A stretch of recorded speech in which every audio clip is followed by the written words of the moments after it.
Shanti.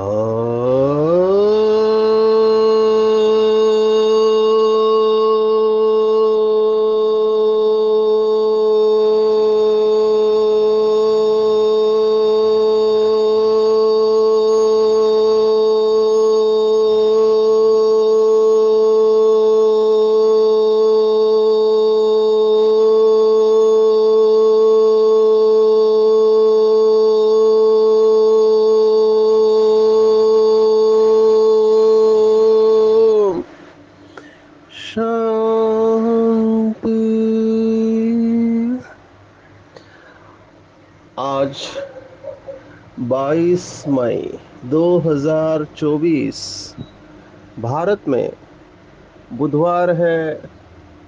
Today is 22nd May 2024 and it's Wednesday in Bharat. आज की मुरली का जादुई रहस्य स्वयं को प्रेरणा देने के लिए Magical secrets of today's Murli for motivating the self। आज साकार मुरली में दो शब्द जिसके अराउंड मुरली घूमती रहती है, और वो दो शब्द है खूबियाँ और खामियाँ। पूरी मुरली इन दो शब्दों के राउंड घूम रही है। खूबियाँ और खामियाँ बाबा ने आज उदाहरण के लिए दिया है। फल, फूल और हीरा। वैसे आशिक माशुक का भी उदाहरण दिया हुआ है, लेकिन आज बाबा ने कहा ये जवाहरात की दुकान है, और यहाँ पे हर एक बाबा का बच्चा जौहरी है। तो हम सबको चेक और चेंज करना है और कमियों को निकालना है, क्योंकि अगर हीरे में कोई कमी रहती है तो उसकी वैल्यू कम हो जाती है। आज विशेष बाबा ने जुत्ती को भी याद किया है और कहा है जैसे आत्मा की जुत्ती ये शरीर है, वैसे हमको एक ही शरीर है तो एक ही जुत्ती रखनी चाहिए। इसके ऊपर भी हम देखने वाले हैं। और फिर एक व्रता से रूहानी रॉयल्टी और प्यूरिटी की चमक को कैसे बढ़ाना है और सहनशीलता के देव और देवी बनना है, ये बाबा ने आज की मुरली में कहा है। विशेष हम शुरुआत करेंगे जिसे बाबा ने कहा कि कठिन है, मेहनत लगती है। एक तरफ बाबा कहता है कि ये सहज राजयोग है, माना कठिन है नहीं, लेकिन हम अपने पुरुषार्थ से कठिन बनाते हैं। है नहीं, लेकिन क्यों मेहनत लगती है? क्योंकि बाबा ने आज जैसे कहा सबसे बड़ा फ्लॉ जो है, मुख्य खामियां, खामी मतलब कमी, मुख्य कमी देह अभिमान के कारण ही होती है। श्रीमद् भगवत गीता का 18वें अध्याय का 66वां श्लोक, 66th श्लोक of 18 chapter of Bhagavad Gita से सर्वधर्मान परित्यज मामेकम शरणम व्रज अहम त्वा सर्व पापेभ्यो मोक्षयिष्यामि मा शुचः। सभी धर्मों को छोड़कर मुझ एक की शरण में आओ। ये जो सभी धर्मों को छोड़ना है ये बहुत इंपॉर्टेंट है। छोड़े बिगर आप पकड़ नहीं सकते हैं, क्योंकि आपके हाथ ऑलरेडी ऑक्यूपाइड है। आप जब पुरानी छोड़ेंगी तो नई चीज पकड़ पाएंगे। और पुरानी है शरीर, पुरानी है दुनिया, पुरानी है देह के संबंध, सब पुराने हो गए हैं। वस्तु, व्यक्ति, वैभव, बाबा ने आज कहा कि जो कुछ भी इन आंखों से देखता है, आंखों से देखने वाली कोई भी चीज सामने ना आए, और इसके लिए बाबा ने सॉल्यूशन दिया है, देखते हुए भी नहीं देखो। अभी ये बहुत टफ लगता है कुछ लोगों को कि दिखाई दे रहा है और आप कहते हैं देखते हुए नहीं देखो। एक बार हम जेल में गए थे सेवा के लिए, मेरे ख्याल से अलीबाग का जेल था। अलीबाग ये समुंदर किनारा है महाराष्ट्र के रायगढ़ डिस्ट्रिक्ट में, टूरिस्ट प्लेस है। तो वहाँ पे जेल में गए थे, तो वहाँ का जो जेल का ऑफिसर था उसने कहा कि ये लोग सभी जेल में जो आते हैं ये क्राइम करके आते हैं, गुनाह करके आते हैं और इनको इसकी सज़ा मिलनी चाहिए, लेकिन इनके ऊपर ही हम ज़्यादा इनका ख्याल रखना पड़ता है हमको, जबकि इन्होंने क्राइम किया हुआ है और इनको ज़्यादा अटेंशन मिलता है। लेकिन जिस परिवार का नुकसान हुआ है उनको कोई पूछता नहीं है। और नशे के बारे में बात हुई थी तो उन्होंने कहा कि एक तरफ गवर्नमेंट नशे को परोस रही है, थाली में आ रहा है, और आप कह रहे हो देखो लेकिन सेवन नहीं करना है। ये कैसे संभव है? तो लोग इसे कठिन समझते हैं कि दिखाई दे रहा है और नहीं देखना है। अभी ये कठिन इसलिए लग रहा है, जैसे बाबा ने कई बार मुरली में कहा कि आंखें सबसे ज्यादा धोखा देती है।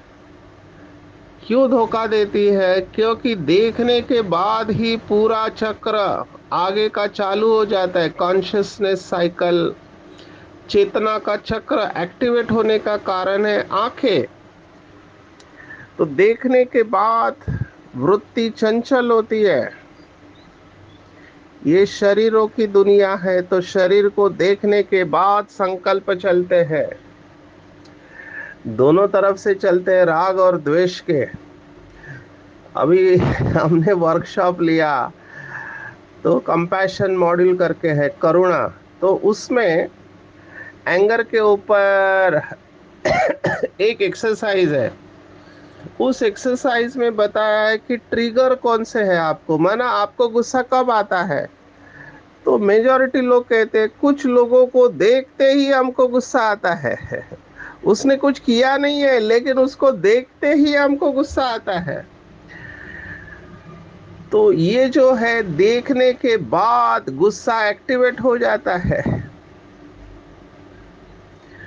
अभी क्या हम देखे बगैर रह सकते हैं? और वो अगर आत्मा आपके साथ में सेवा करने वाली है, सेम सेंटर पे, सेम कंपनी में, सेम घर में, और वही आपको दिखाई दे रही है और आपको गुस्सा आता है, ऐसे ही कुछ लोगों को देखने के बाद प्यार आ जाता है। दोनों में फंसेंगे। आज बाबा ने कहा बच्चों में मोह होता है, तो या तो प्यार आता है या तो गुस्सा आता है। अंग्रेजी के शब्द है लाइक एंड डिसलाइक।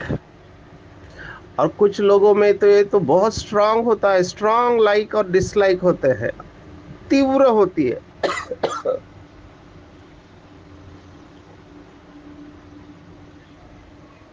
क्या तीव्र होता है?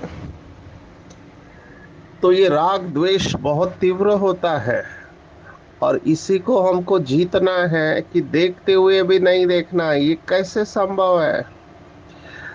तो मैं कहना चाहूंगा ये बहुत अच्छी तरह से संभव है, अगर आपका लक्ष्य पक्का है।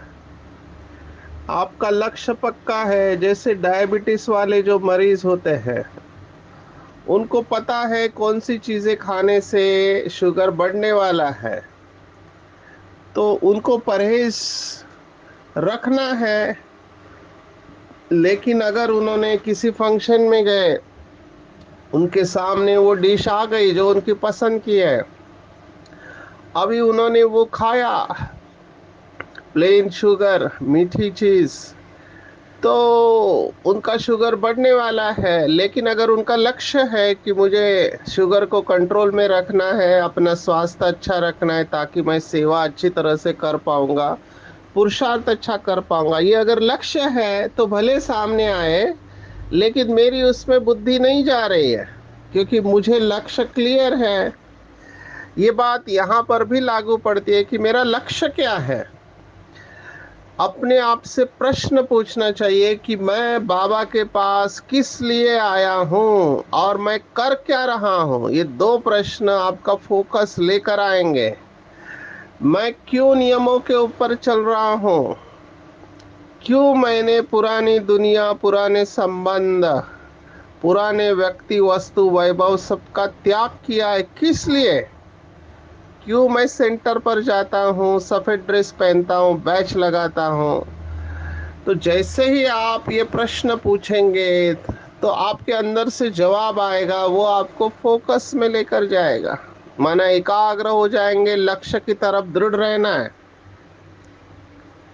अपने आप से पूछना है। तो अगर लक्ष्य क्लियर है तो देखते हुए भी बुद्धि नहीं जाएगी।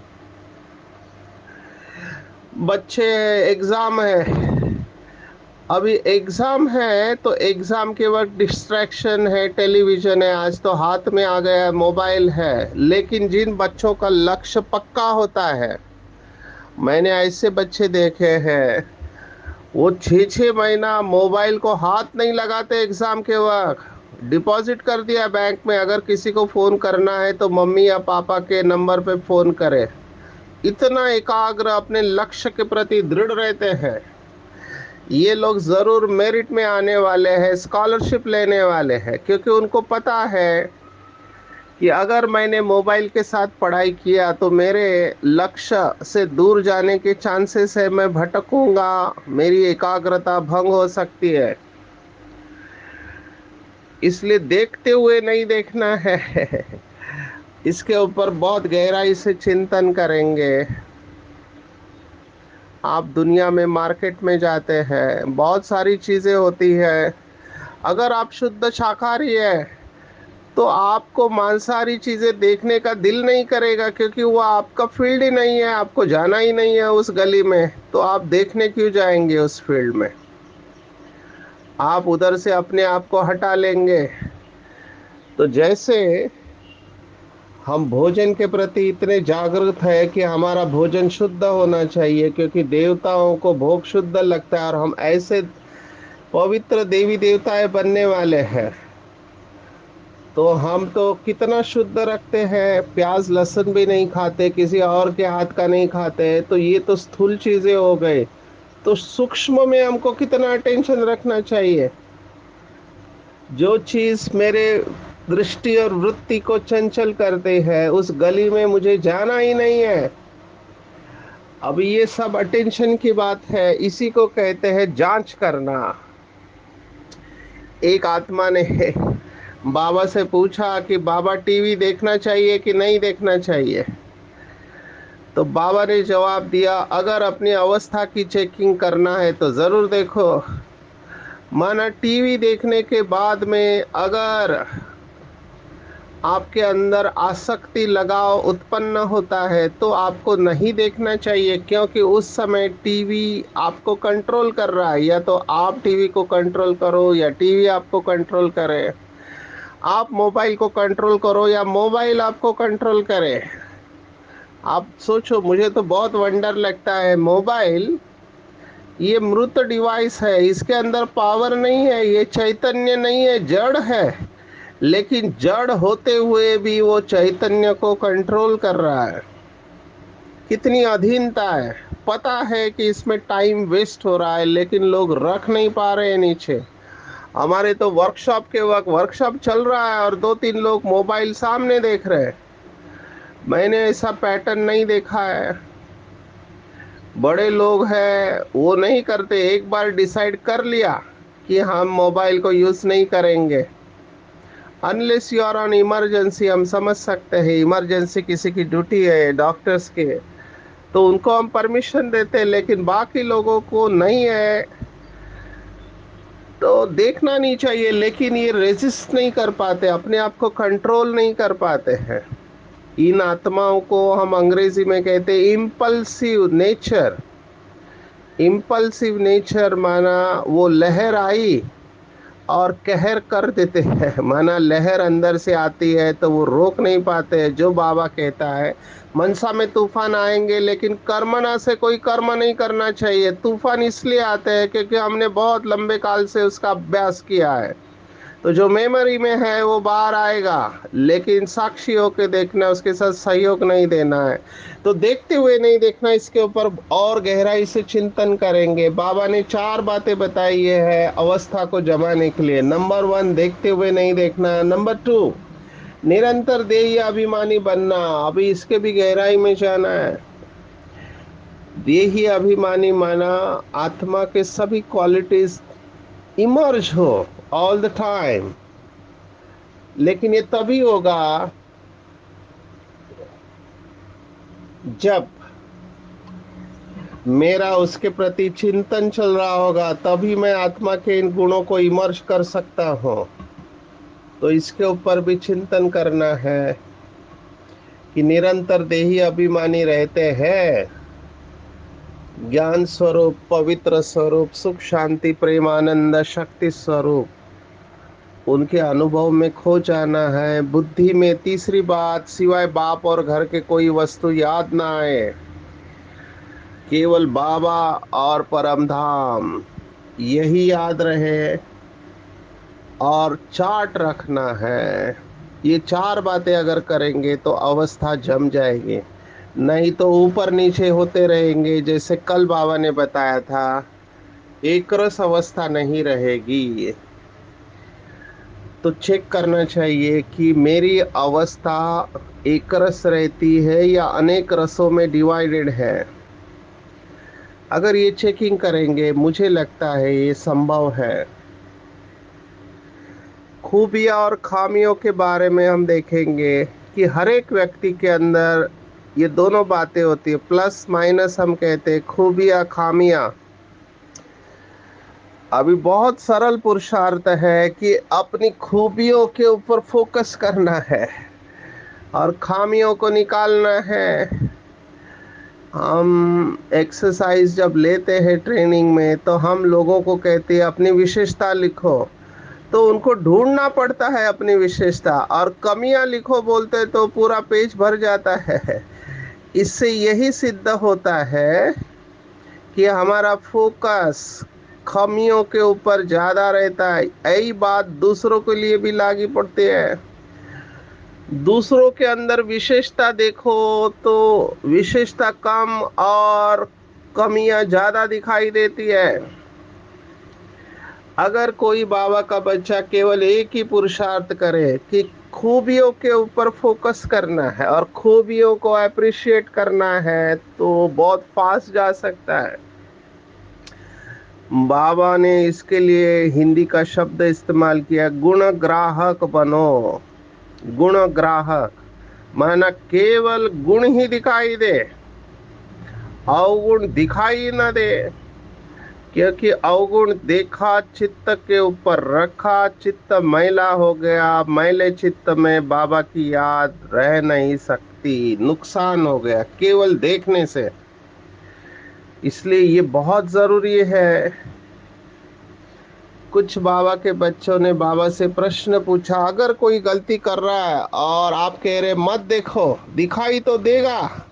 तो बाबा ने कहा आपकी बुद्धि ने सही जजमेंट दिया, लेकिन उस भाव से उसके अंदर मत समाओ, उसको पॉजिटिव रूप में अंदर समाओ।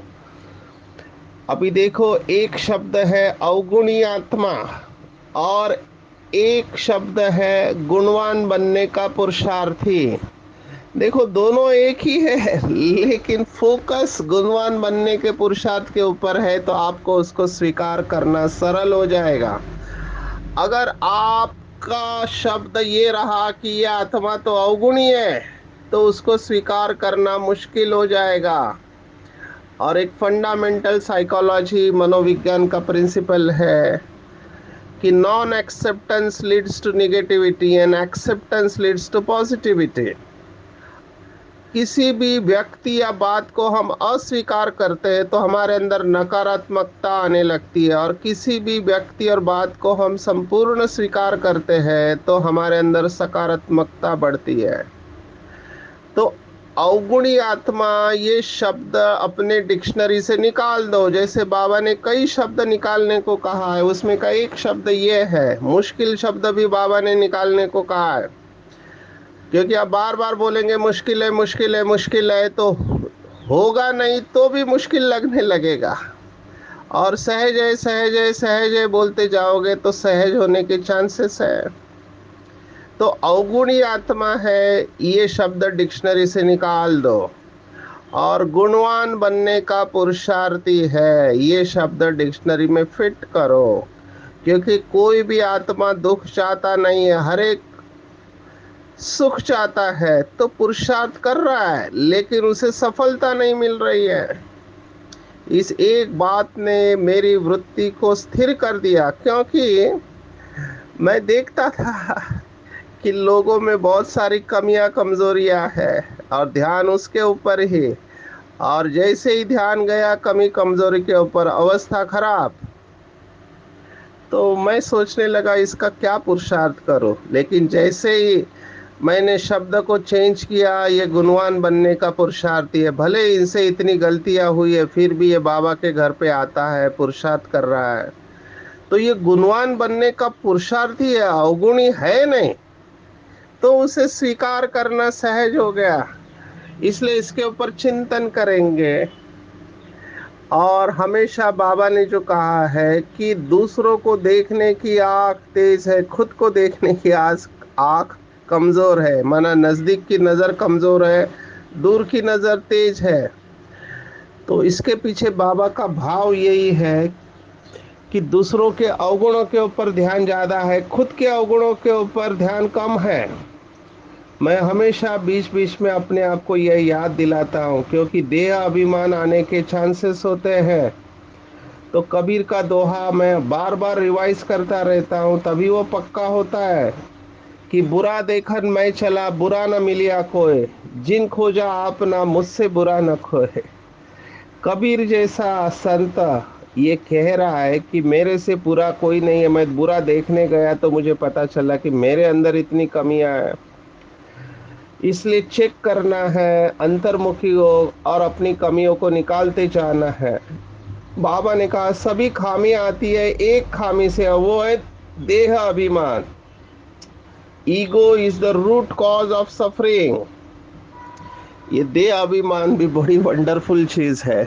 जिसके अंदर ईगो आता है उसको पता ही नहीं होता है कि उसके अंदर ईगो है। सबसे बड़ा मार इसका यही है। दुश्मन ऐसा है कि वार करता है और पता भी नहीं चलता है कि दुश्मन का वार हुआ है।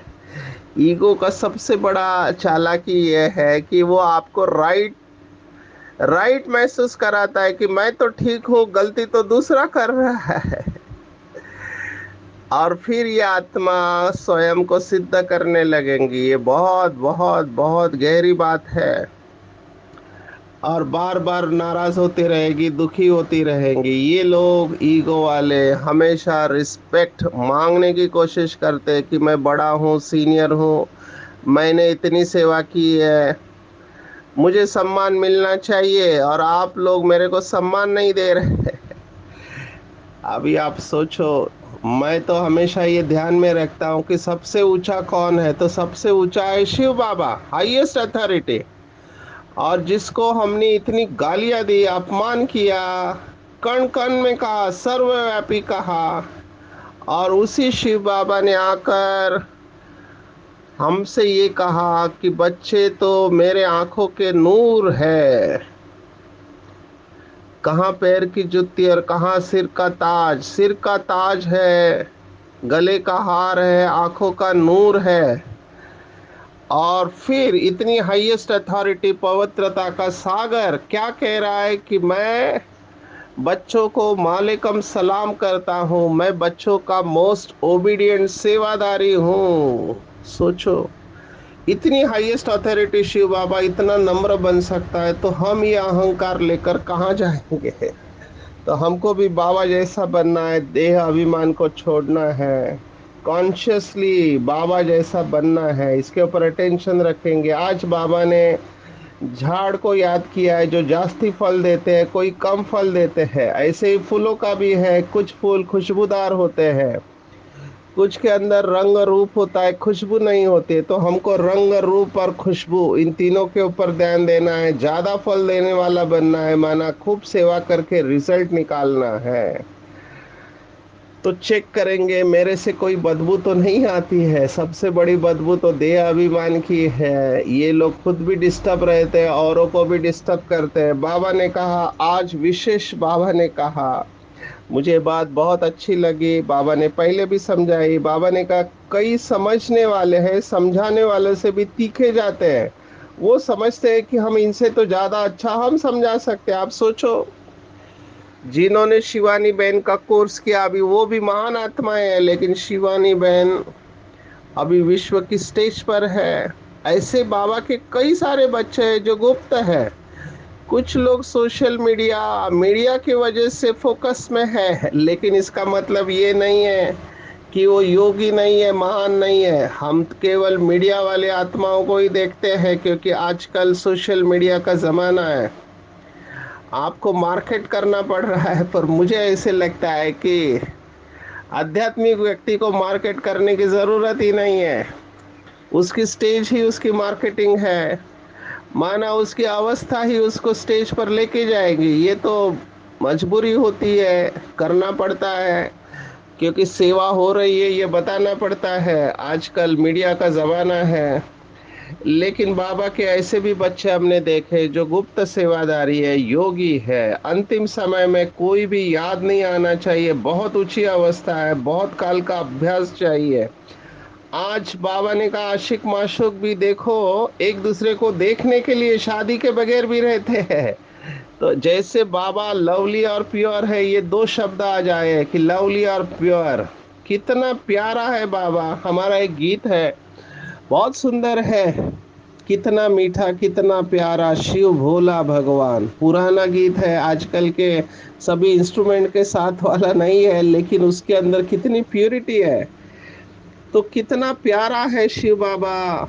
ये जिसने अनुभव किया है वही जाने। तो बाबा जैसा ही हमको लवली और प्योर बनना है। जैसे देवता है, देखो उनकी पूजा क्यों होती है, क्योंकि वो लवली है और प्योर है। तो हमको भी बाबा जैसा लवली और प्योर है बनना है।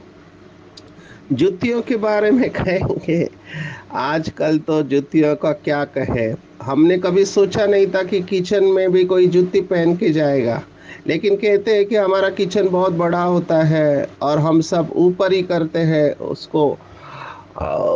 ऊपर की जगह पर नीचे बैठ के नहीं करते। पहले की माताएं चूल्हे के ऊपर भोजन करते थे, नीचे बैठ के करते। तो आजकल नीचे कोई नहीं, सभी का डाइनिंग टेबल आ गया। हमने विदेशियों को कॉपी कर लिया, हालांकि नीचे बैठ के भोजन करना हमेशा हेल्दी होता है। तो किचन में भी चप्पल है, बाथरूम की चप्पल अलग है, रूम की चप्पल अलग है। कितने जूते हम पहनते हैं, स्पोर्ट्स शूज अलग है, फंक्शन के जूते अलग है। और बाबा आज कह रहा है ये शरीर भी जुत्ती है, एक आत्मा के लिए एक जुत्ती, तो पैर की भी जुत्ती एक ही होनी चाहिए। अब ये हर एक का डिसीजन है, आप डिसीजन लो कि आपको क्या करना है। मैं आऊंगा वरदान के ऊपर। जो ब्राह्मण जीवन का फाउंडेशन है वो पवित्रता। बाबा ने कहा संगम युग पर ब्राह्मण जीवन का आधार प्यूरिटी की रॉयल्टी है। इसलिए जब तक ब्राह्मण जीवन में जीना है तब तक संपूर्ण पवित्र रहना ही है। इसलिए एक पार्ट को पक्का करना है, एक व्रता। मेरा तो एक शिव बाबा दूसरा न कोई, इसको बहुत पक्का करना है। सर्व संबंध एक के साथ। बाबा ने इसके ऊपर तपस्या वर्ष में मुरली चलाई थी। तपस्या माना एक का पाठ पक्का करना, एकाग्रता, एक व्रता, एक नामी, ये सब शब्द बाबा ने इस्तेमाल किए थे। तो इसके ऊपर चिंतन करेंगे कि एक का पाठ पक्का करना माना क्या। जितना एक व्रता रहेंगे उतना प्यूरिटी की रॉयल्टी धारण होती जाएगी। और हमारी प्यूरिटी की रॉयल्टी और चमक परम धाम में भी सर्वात्माओं में श्रेष्ठ है, आदि काल में देवताओं में विशेष है, और मध्य काल में विधि पूर्वक पूजा होती है। इसलिए पूरे कल्प में हमारी पवित्रता के आधार पर नंबर रहते हैं। इसलिए इसको डबल ट्रिपल अंडरलाइन करेंगे और ऐसे महान आत्मा बनेंगे जो देवकुल की कहा कि ब्राह्मण कुल भूषण, जो पवित्र देव कुल की महान आत्माएं हैं, जो सहनशीलता के देव और देवी है, ऐसी बनेंगे तो हमको किसी का कहा हुआ भी बुरा नहीं लगेगा। सहनशीलता के देव और देवी बनेंगे तो गाली देने वाले भी हमको गले लगाएंगे। तो आज की पूरी मुरली में टेक होम अगर आप मुझे कहते हो तो मैं कहूँगा कि खूबियाँ और खामियों की चेकिंग करनी है, और अंतर्मुखी बन अपने अंदर की खामियों को निकालना है, चार्ट रखना है, अपने आप को समझाना है कि जो कुछ भी आंखों से दिखाई देता है सब कुछ खत्म होने वाला है। देखते हुए भी नहीं देखना है, क्योंकि मेरा लक्ष्य है संपूर्ण कर्मातीत बनकर जाना है मुझे। बाबा जैसा चाहता है, रंग रूप और खुशबू वाला फूल बनना है, बहुत फल देने वाले बाबा जैसा लवली और प्योर बनना है। कोई भी याद नहीं आए अंतिम समय, ऐसा पुरुषार्थ करना है। एक व्रता बनना है, रॉयल्टी, रूहानी रॉयल्टी और प्यूरिटी की चमक से संपूर्ण पवित्रता को धारण करना है और सहनशीलता का अवतार बनना है। अच्छा, ओम शांति।